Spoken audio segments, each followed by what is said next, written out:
sure, we've seen the religious Ron Ormond movies. You know, the classic Estus Pirkle Trilogy. But those were done in Ron's born-again years. Let's go back to Exploitation movie Ron Ormond, which actually isn't that much different than his religious films. In fact, this one is less bloody, it doesn't have lines like, "Will you come?" and there's no burning flesh. Yes, with a title like Please Don't Touch Me, there's still plenty here to make you say, okay, I gotta see this. Just look at the poster. Why did marriage have to be like this? Cruel, ugly, why couldn't it bring me the happiness I longed for? Well, you should have asked yourself that before you married Al Bundy. Also, where Ron and June Ormond's names are, it looks like the quote is attributed to them asking about their own marriage. The plot itself is about a woman who is not so into sex with her husband, so she's sent to a hypnotist. 50s marriage counseling, hypnotism, booze, and Valium.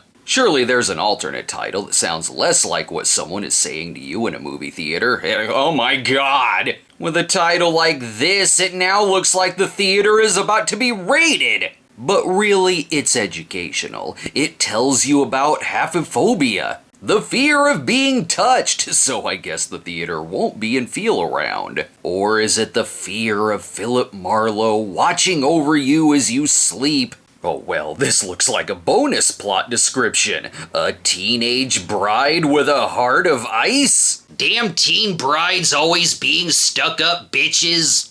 At the end, he'll warm her icy heart with a hot island song, but probably not though. The character is not a teenager, so the movie is not about a teenage bride. You were just trying to fool people with that title, weren't you? Released in '63, the movie was actually made in '59 and was directed and co-written by Ron and also written by no relation Ormond McGill. We're in safe hands. McGill is a stage hypnotist known as the Dean of American Hypnotists. Yeah, that's great. Can you convince my wife to do those things I like? Kidding. This will truly be a very sensitive story about marriage.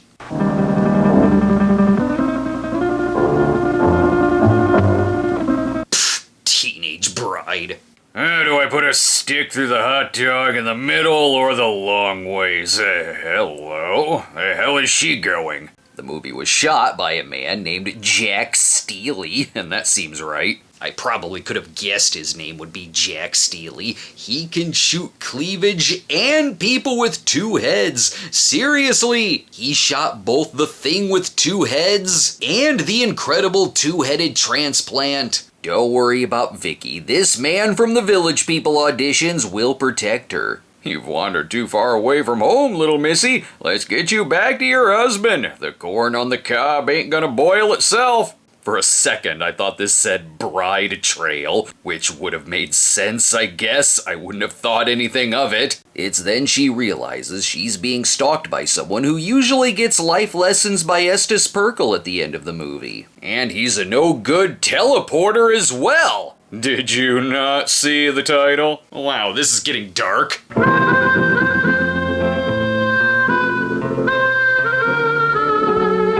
But make sure you film it zany and sexy, like a good old boy comedy. Well, that's a brutal opening for something called Please Don't Touch Me. Oh wait, this hypnotism is working. As a matter of fact, I do like the title. Truly, it is the best title since the Roadie Rate movie Bummer.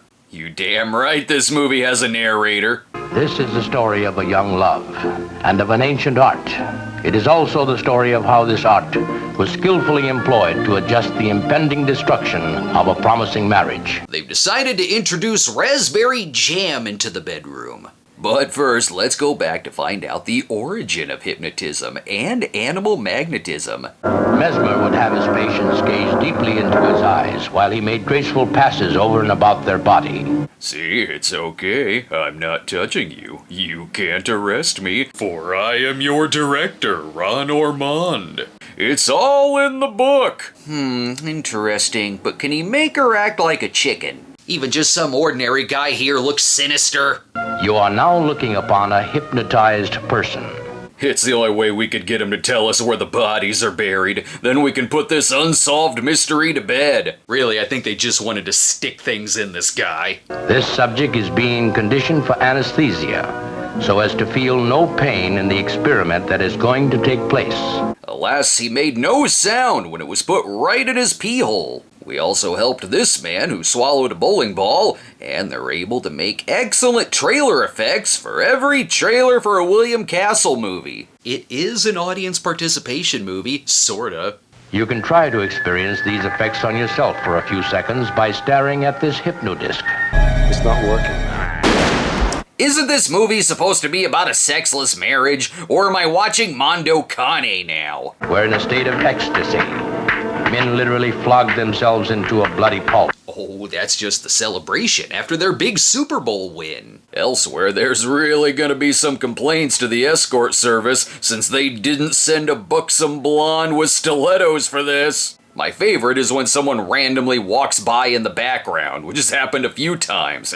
What in the hell? What is this man gonna do with that hot chain? Oh, them jackass boys are at it again. As you probably guessed, ladies and gentlemen, the plot of this is very thin. We need all the padding we can get. Have the man roll on some crushed beer bottles. If this were an Estus Pirkle movie, it'd say, "In communist America, everyone will wash their face with shards of glass, and our wives will be replaced by cyborgs devoid of a soul or a sexual appetite." Vicky is killing time at home with Mom, while her husband Bill is out surely on one of his numerous affairs. Mother is here to cheer her up and pick up on signals. Oh, he had a report to make, so he stayed late at the office. Is something wrong between you two? No. No, he's totally at the office. Yeah, for sure. Mom only wants the best. You're not pregnant, are you? And if you are, please don't let it be Bill's. Regardless of the problem, Mom will find a way to compliment herself. We always have good times together. Everyone always calls us sisters. Fight, do you remember the Sunday those two men tried to pick us up? And how surprised they were when I told them you were my daughter? They also sold her that wonderful bridge. Just kidding, Mom is a dear. Could it be that you're afraid of becoming a grandmother? Why, Vicky, you know I'm only thinking of you. That's convincing. Exploitation terms of endearment is awkward. Even though it isn't one of Ron's religious movies, it's still filmed like I'm watching a sketch about marriage at a local church. And in case you forgot the opening... It isn't that I don't want you to have a baby. Rather, it's because of that awful experience which happened to you when you were only 15. 15? If I didn't know Ron would later be born again, I'd say that this movie needs some Jesus. Also, a slightly better mom. I simply never have felt that you've been free of that horrible experience of being raped. Because you keep bringing it up out of nowhere. When she talks about how she has trouble having sex, Mom still brings it back to her. Most men are brutes anyhow, and only think of their own satisfaction, never of a woman's. It's the reason I left your father so many years ago. So now her father was a rapist? We'll be right back before we ask ourselves if Mom had her husband killed for the insurance money. Oh, this coffee is criminal. Honey, you killed the petunias. Then you admit it. Your coffee really is murder. Papa Eddie, my coffee, it's murder. It's either too bitter or too weak. Try Folgers. We are back, folks, and why yes, this is the only movie these two actors have ever been in. Though I have the feeling we could probably find them posing with some appliances in a magazine. Sorry, back to Vicky being repulsed by Bill. But now whenever Bill puts his arms around me and tries to make love to me, something inside of me cringes. It all started when he wouldn't stop ranting about Barbie. Mom only wants the best for their marriage, of course. Well, maybe you and Bill ought to have your marriage annulled. That way Mother can have Bill all to herself. But annulments and divorce are off the table. Maybe what could help is if you point that ass a little more towards the camera there, sweet cheeks. Anyway, we've been in this room long enough. Let's switch things up and go to this corner of the room. The movie was more action-packed when it was stock footage of people bathing in fire and broken glass. Don't worry, before leaving, Mom can talk about her problems once more. But I honestly don't think things will work. After all, it didn't work for your father and me. These things simply have to come to an end one way or the other. Could you be acting any more like you put poison in his oatmeal? So that scene mercifully ends. Let me guess, this scene will go on for about 15 minutes as well. I'm actually okay with that so far. Why isn't this marriage working out? She has herself a celebrity husband. That's B-movie Western star Lash LaRue. Actually, it isn't, but the IMDb page says it is. They also say Richard Crane, Rocky Jones Space Ranger, is in it. Because there's another guy named Dick Crane. This dirty talk is gonna be spicy. I sure do love you, Mrs. Edwards. Are you sure you wouldn't prefer the seat covers? This marriage has been so sexless, Bill has been fondling seat covers. I am begging this movie to stop with the 50s dirty talk. Would you like me to make you a sandwich? Nope. How about a bottle of beer? You know it's steak and a glass of milk night, baby. She's trying to stall for time the only way she knows how, giving him a cigarette. Maybe she can hypnotize him into thinking they already had sex. See, honey, you're smoking a cigarette. That means we did it. This is like watching Eyes Wide Shut take place in Mayberry. You know, Vicky, I hate to keep saying it, but doggone it, those headaches keep getting more frequent all the time. Doggone it, honey, I bought every bottle of Tylenol in the pharmacy. Could I at least get a hand job? I like when the script implies he's angrier than he is. I'm sorry, Vicky. I didn't mean to fly off the handle about the headaches. Sorry, I didn't mean to raise my voice so much. Now, how about that beer? Looks like it'll be another night of me making love to a Coors bottle. This kind of chemistry and camera work, I have the feeling that if they did make love, it'd go about as well as the couple in Bat Pussy. The sound quality's about the same. Vicky, there's no aspirin in the medicine cabinet. I was sure I bought some yesterday. You haven't taken them all, have you? Her husband likes using his sexy intercom voice to seduce her. After leaving her aspirin at the store, she sends him out to get some more. I hope you don't mind. I will be visiting a prostitute while I'm out. Cool, now we're on our third location of the movie. That one wraps up quick. Guess they couldn't go inside the pharmacy. Now let's see Bill doing the action-packed parking and also the walking back up to the house sequence in real time. Like I'm watching the padding from Left Behind 3 again. Now for their little game of if you can find me, then we can have sex. He never finds her. She's miles away and fast asleep by now. No, seriously, she's with her mother. Is Vicky at your place? She is, huh? What's got into that girl anyway? I'm beginning to suspect there's another man. Yes, she often brings her lovers to her mother's place. And of course, Mother, being ever so aware of time and place, tells Bill why her daughter is sedated and sleeping over in the most subtle way she knows how. Your wife was raped. Raped? Go ahead, tell her I told you this. She won't mind, I just blurted that out to you on the phone. And please, end the call like you were talking about the weather. Now, why don't you get a good night's sleep, son, and I'll call you first thing in the morning. And tomorrow we'll talk about molestation and teen pregnancy. Well, that was a heavy revelation, but not so heavy that I can't go without my nightly routine. The whole bed to myself with some cigarettes and a scotch. Life is good. Sure wish I was having sex, though. Well, the music definitely matches the tone here.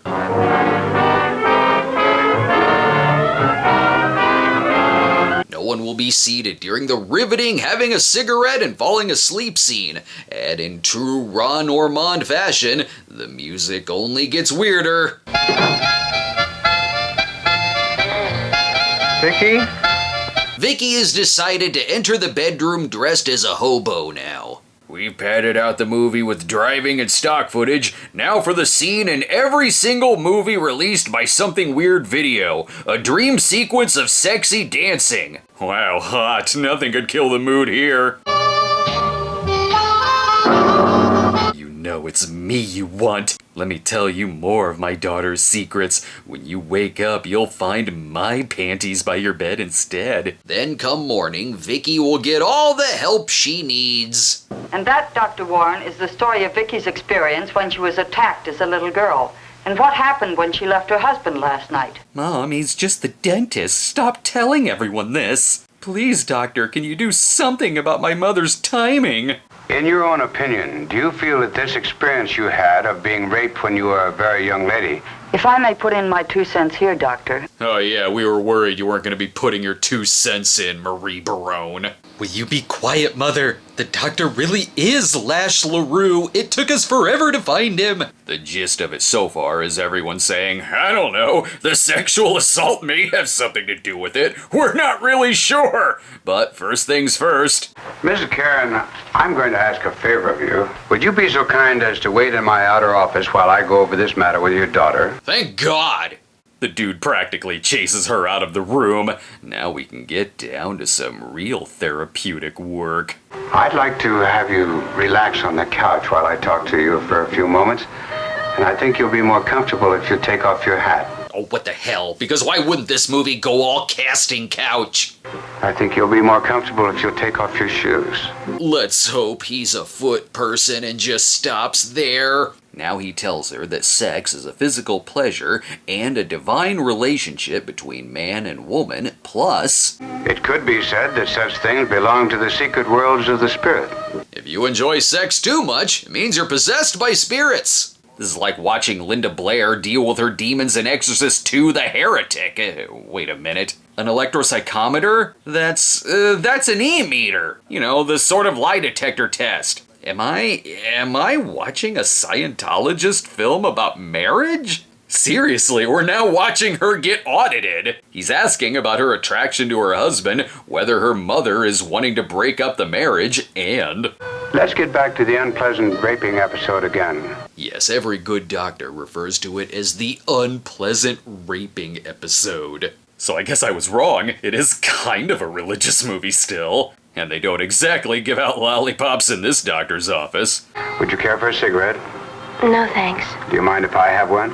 Not at all. I couldn't look at your bare feet any longer without lighting up. Oh, God, this is heaven. Still, a lot of talk and gadgets for the scene to still end with, does this have something to do with the assault? Is that why you don't want to have sex? Every scene ends like that till it reaches its eventual intent. Would you have any objections to being hypnotized? Hypnotized? What for? I have the feeling that hypnotizing you into clapping like a seal will help. And whatever helps your husband with his whole close talking thing. Bill? Dr. Warren? Yes, Yes, your wife is over there. As for you, Vicky's mom, you just stay out here where you can't poison anyone. But seriously, the adults need to talk.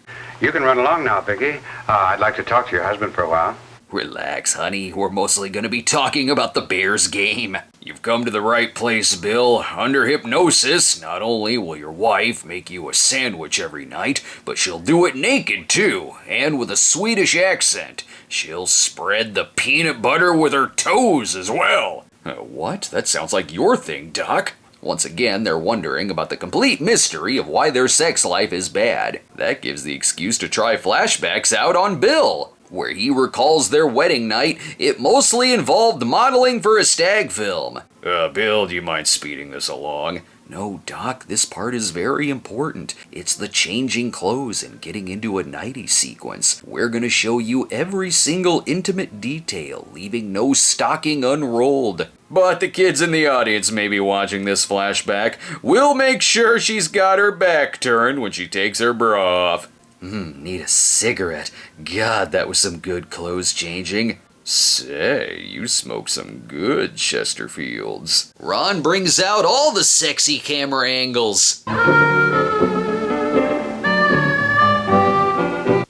don't want to see them bang. Even in bed, they're mostly concerned with the cigarettes. Oh, then she turned away. Was it because my mouth was full of old cigarette butts, Doc? We know how to turn your wife into a freak in the sheets. The power of going psychedelic. Now just sit back and listen to the music.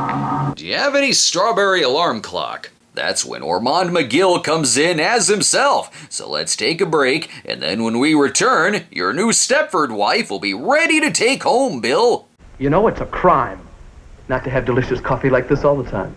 We will, now that I've discovered the mountains. We're back, and this is where it feels like it's just a documentary on what hypnotism is, and a possible commercial for this guy's book. It goes on so long, I almost want to see Vicky's mom and Bill having small talk in the waiting room as Bill keeps turning down her advances when she mentions her dead husband. Doc, I got a great idea. Let's make her stand up on the desk and juggle some bowling pins. Or maybe something else?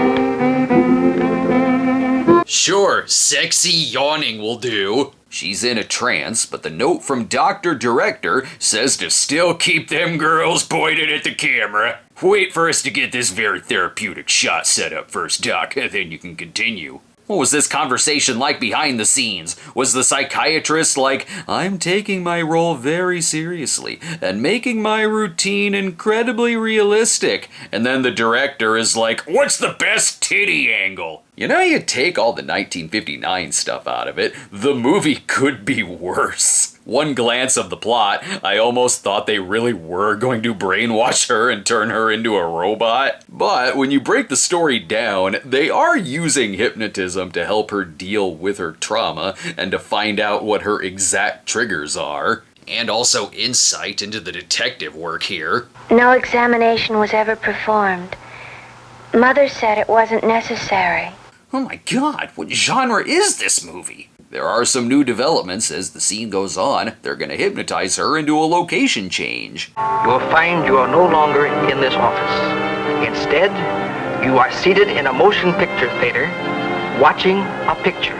Does it have to be this movie? There's gotta be a Herschel Gordon Lewis movie we can watch. That's how they get her to relive the past, by digging deep into her blackout as if it's a movie. A bad movie. Yeah, well, I guess I'll do something about this after all. I'm never gonna figure out how to put these hot dogs on a stick. This is the twist of the movie. The part that she blacked out about was that the guy didn't rape her because he was chased away by what I wish was a Colonel Sanders cameo. That sure is a twist, all right. But what about those in the audience who really are dealing with something worse? Here, the hypnotism reveals that what really turned her off from her husband is that she associates turning out the lights with her blacking out. Then they snap that right out of her. All's well. Bring Bill back in here so we can re-explain the scene we just shot. The ring on your finger, combined with the turning out of the light, triggered off a great depth of fear in Vicky. Gee, honey, if I had known about the ring, I wouldn't have worn it. So he's gonna wear brass knuckles instead. The doctor also puts most of it on her mother for not letting her see the truth of what really happened. Get her back in here so she can see this exchange with her own eyes. I won't be needing this anymore. And thanks a million, Doc. Well, what the hell am I supposed to do with this? Thanks. I'll sell it at a pawn shop, I guess. Now the doctor can recommend her not seeing Bill and Vicky for a while, which she agrees to in the most sinister of ways. All right, doctor. If you prescribe it. I suppose I have no other alternative. None whatsoever. Bill died under mysterious circumstances the following week. As bad as this is, I'm still like, how is it going to end? That's right, she's gonna call and make sure they're still never having sex.